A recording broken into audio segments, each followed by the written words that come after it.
The World Chess Championship. That's right, we're back with another video. Today I just want to talk about the World Chess Championship. And let's just say, so far, maybe not the best. I'm not saying that I don't like watching it. It's been quite fun to watch, but the chess itself, But it was also a terrible performance.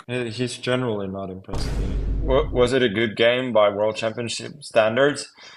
No. we can't it's hard to understate how bad this was from Gukesh. Like, he didn't make a single good decision basically the whole game. Like, everything was wrong. okay, enough of the slander, guys. It's easy to lean back and just look at Stockfish and be like, I would have totally seen that. No, you wouldn't.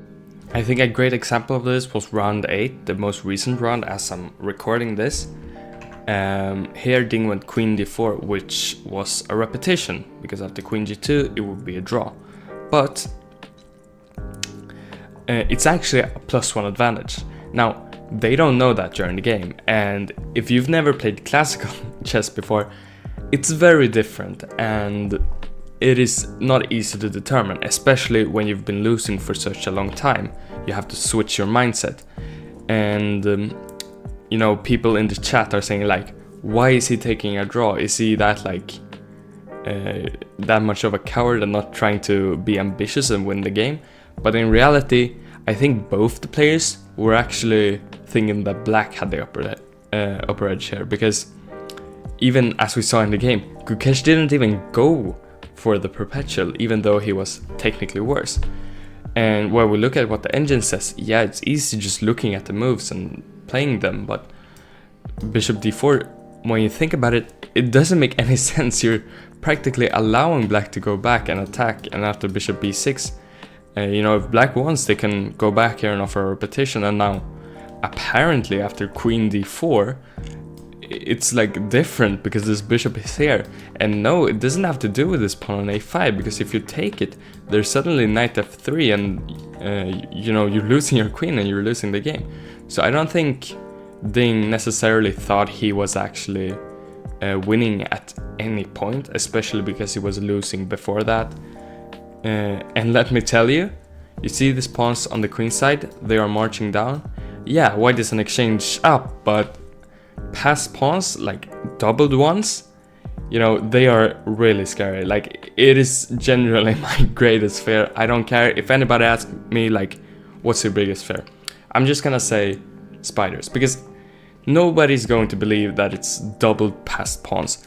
They are so scary in practical game, even though the engine just doesn't matter, and they just win anyway, because the engine is not a human. It's an engine. But this is just one of many lessons that we can learn from a World Championship. Let's just take a look at round 1. So of course, this was going to be a very special round because it was the first of the tournament. And we saw Gukesh start off with e4, very standard, and then Ding went for e6, which is very rare for him. He usually always plays e5, and I'm sure that Gukesh had something prepared against this. And then usually plays some sort of variation of, let's say, the Italian or the Ruy Lopez, the Berlin, whatever. But in this game, he had prepared e6, because let me tell you, these guys prepare a lot for this World Championship. I mean, I'm talking thousands of variations that they have to remember, and it's like really tough. Which is also why they often tend to play kind of sideline stuff that might not be objectively the best, because then they make sure that the opponent hasn't prepared against it. So, for example, here Gukesh played this variation of the French, which is kind of strange, this knight e2 defending the pawn. The idea is to play c3, but this is quite rare, and already, like here, somehow Ding had already not, you know, any preparation left, which is kind of weird. Like, it's still a relatively common position, but alright. So he thought for a while, and then he played a5, which is actually one of the best computer moves, which is so weird because it doesn't make any sense. Like, okay, sure, it makes a little bit of sense, you want to take space on the queen side, but I mean, I would have just gone bishop e7 and something like that, but okay, sure. You know, he's a lot better than me, so anyway, we see this, and this is a very typical idea. We want to put the queen on a5, but the specific game doesn't really matter, although we see already, I think after g4, this was Gukesh's preparation. The idea was basically that, okay, if you play castle, instead of playing f5, which would basically just allow us to open up the position and you would be completely destroyed, they would play g5, which is so kind of weird, but the point is it's a prophylactic move against the typical French f6 break. And now that the bishop is just going to be dead and the pawn is going to march down, and suddenly, you know, I'm not liking black's position that much, although the engine says it's, you know, whatever, it's fine. But Ding went for this queen a5 move. Maybe not the best objectively speaking, but it is still pretty good, and it also seems quite logical. You want to play a3. Now, I was a bit surprised by Gukesh. He played bishop g2. If I was him, I would have played some prophylactic like a3 just to prevent this, but okay. He allowed Ding to play a3, which basically destroys white's pawn chain here, which is very beautiful. Because you're forced to play b3, and now this is always going to be a weakness. And that's a thing we see here. So what basically happens is that Gukesh has a lot of space, he has developed pieces, but the problem with taking so much space is that when you move a pawn, you weaken something else. And you see all these holes here, and Ding is ready to utilize this and take control of these squares. And as we see already, knight c4, bishop f2. And so far, you know, Gukesh hasn't played bad at all. Maybe a bit strange decisions, but nothing much. And here was kind of the point, I think, where it was going down, because he wasn't sure how to play. Because generally, when you play this kind of position, you're relying on one of these, you know, breaks or attacks. But I don't think he's supposed to play against that. He maybe should instead play against this poor bishop on d7. But he went queen e2, which makes a lot of sense because you want to develop.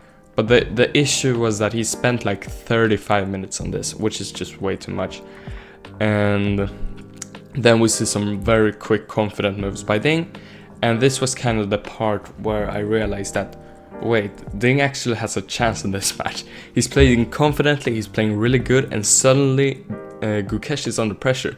Because after I had like looked at the Olympiad and, you know, all of Ding's horrible performances, I was like, this is gonna be an easy win from Gukesh. But as we saw in this game, not really.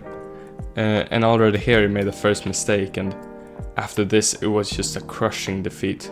But the only thing that kind of stood out for me was that he played queen c2 here, and there might be some weird things about Gukesh's defensive ability, because I think he's pretty good at converting all these positions where he's better, or well, actually maybe not considering last games, but the issue is that he probably looked at this and was like, okay, it doesn't work, I'm gonna be losing. But you have to determine what is actually the least losing, so you have the most practical chances. And like, for example, he probably looked at, oh wait, I can sacrifice my queen and there's checkmate. But wait, it doesn't work because of queen d4, counterattack, and all these kind of crazy things. But instead it went queen c2, and now after queen c4 it's just completely over. And it was such a crushing defeat. And it's like, I'm thinking, has Gukesh, you know, cracked under the pressure? And yeah, that's probably what happened.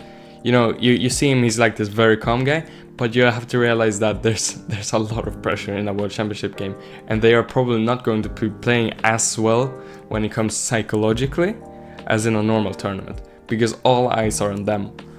And this was quite evident in this game because it was a really bad performance. And also in the second round, you saw a lot of this kind of mind games, because Ding went for a very solid approach where he was kind of guaranteed to not lose, and I think he was pretty happy with a draw there even, so he went for that. And then in like the third round, Ding played really badly. Like he went for the complete wrong ideas. I can show you guys. Okay, so Ding went for this idea of taking on d5 and getting a weird kind of close spot structure. it transposes to a line from the Semi-Slav, but either way, he played this new h3 idea. Actually, it's not new, it's been implemented by Kramnik a couple of times, and initially I thought the idea was to go bishop f4, bishop h2, but no, it's to go g4 in response to bishop f5 ideas. And that's exactly what happened.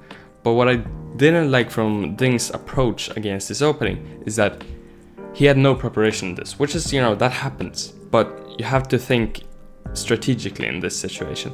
Because what he did was go for the most concrete tactical line that I'm sure that Gukesh had already prepared. So he went for this and now attacking this pawn, but this bishop is in a lot of trouble. And yeah, what can I say? Just, I guess I'll let the chess speak for itself. As we see here, the bishop got trapped. And white is practically winning here, especially after this. So yeah, white is up, piece up. And then he also lost some time, but yeah, sure, that could be to do with, you know, poor time management. But at the end of the day, his big mistake came when he didn't play safely. And he got another chance too. Like, Gukesh made a couple of mistakes. And I just don't understand why you wouldn't go bishop f5 back here. Bishop e7 is even better and attacking this g5 pawn, but I would have just gone back here, back to e6, and I cannot lose. Like, there are so many ways that, you know, I think he reacted to this preparation incorrectly.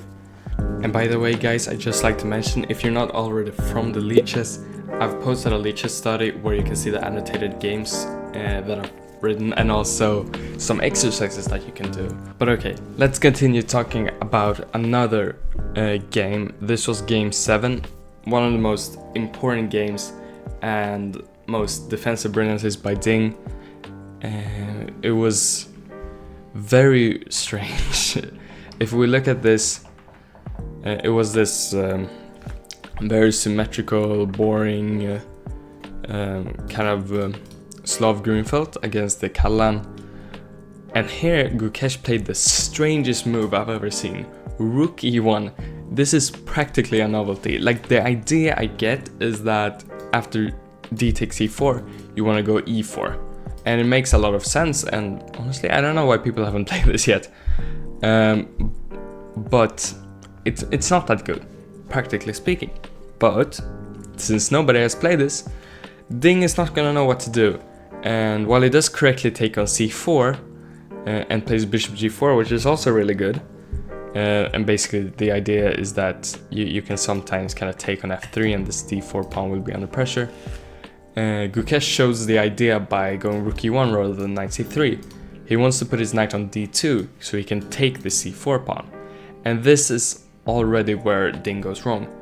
And it's so easy, as I mentioned in the beginning of this video, to just judge Ding and be like, this is a bad move, like the engine says it's a bad move, and it doesn't really make that much sense because obviously white's gonna be better after this.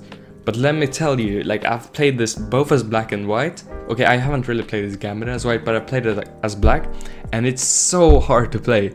Like, I've played, I think I've lost pretty much every single game I've played in this, which is like way too much, especially because it's not good at all.